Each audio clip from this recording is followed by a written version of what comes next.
Hello, I'm Neil Quigley and welcome to my podcast. In the French elections, it would appear Le Pen is not mightier. Also, France has banned the breeding of captive dolphins and whales as they decide against Le Pen. The new president of France, Emmanuel Macron, actually married his school teacher, so at least she'll be able to help him if he gets any homework and with his maths. As the moon rises in East Asia, the billionaire's son sets out to restructure the FBI.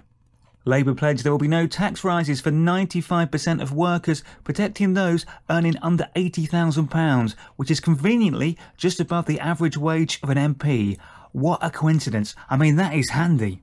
The Tories are planning new mental health laws as they clearly think we're crazy for voting for them.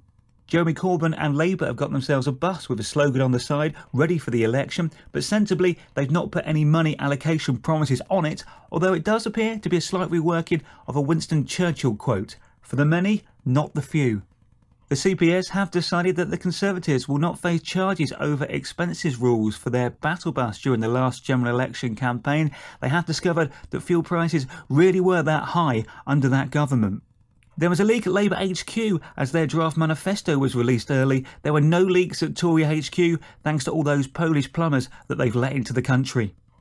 Banksy has added a workman up a ladder, chiselling away one of the stars from the EU flag on a building near Dover. He's the only vandal in the world that when he gets his spray paint out, the value of an area goes up. And how does he always manage to do these things overnight with nobody seeing him? Is he better at hiding his real identity than Batman and Spider-Man? I would love his disguise to just be a pair of glasses like Superman. As soon as that cape wearer put them on, he became Clark Kent. No one recognised him. I'd like that to be the same with Banksy.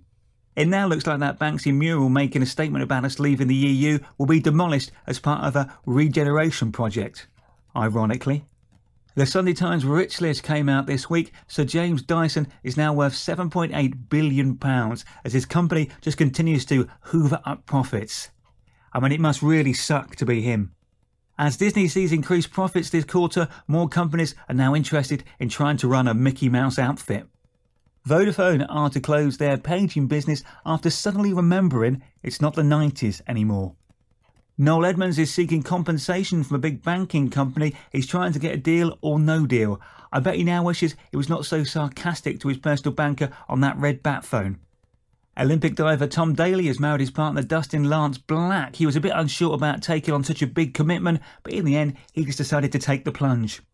Emma Watson wins the first gender-neutral award at the MTV Movie Awards, which sounds a lot more medical than it actually is. If other awards take on this idea, it will be great as it will make the ceremonies much shorter, so there'll be more time for partying, plus it will save them money on trophies. I mean, it's win-win, surely. I wonder if Kanye West has closed his Twitter and Instagram accounts so he doesn't have to see constant pictures of his wife. It is, of course, the Eurovision Song Contest this weekend, the show that makes some of my dreams seem normal and sane. And of course, with the voting for it never knowingly being political, I can't see the fact that we've stuck two fingers up to Europe affecting our song scores at all. Can you? Shirley Ballas has been revealed as the new head judge on Strictly Come Dancing, replacing Len Goodman. That means, in effect, we now have 4 girls on that panel, and we found a brand new definition of as campas. The Rolling Stones have announced they're going on tour as they finally want to do one that Keith Richards might remember. At Leicester Cathedral, they're staging a version of the Shakespeare play Richard III, where the main character accidentally gets buried under a car park. There's a new Pink Floyd exhibition opening in London this weekend. The venue is not quite finished yet, so they're hoping to encourage teachers to come along and put another brick in the wall to get it completed. Astronauts are being tasked with counting albatrosses from space to help with species numbers. Originally, they were asked to do the same for sheep, but they kept falling asleep. In France, they're trying to stop superthin models, so now basically you have to produce doctor certificates in regard to your overall physical health, including the body mass index. This will not work. I predict that all of them will be too overweight to work. I've got no fat on me. I weigh under 12 stone, but I went and had one of these BMI tests and was told I was too heavy. I'm not, by the way. As a teenage couple turn up to their prom in a hearse with a girl in a coffin, I can only presume she said she would go with him over her dead body, and they improvised a bit. Seriously, he is punching well above his weight there.